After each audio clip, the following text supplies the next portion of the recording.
ఏ కన్ను చూడదనా నీ విచ్చల విడిమిడిసి పాటు, ఏ చెయ్యి ఆపదనా తప్పటడుగే నీ అలవాటు. అదృశ్య దృష్టిగా సకల సృష్టిని ను గమనిస్తున్నది లెక్కగట్టి,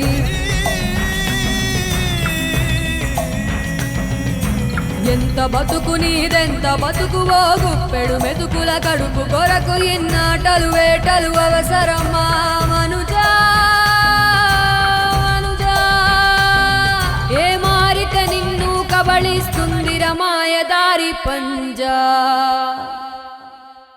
కోరికొని తెచ్చుకో మాకు కర్మ, దాన్ని విడిపించుకోలేదు జన్మ. సత్కర్మభిశ్చ సత్ఫలితం దుష్కర్మ ఏవ దుష్ఫలం. అత్యుత్కట పుణ్య పాపానాం సత్యం ఫలానుభవం.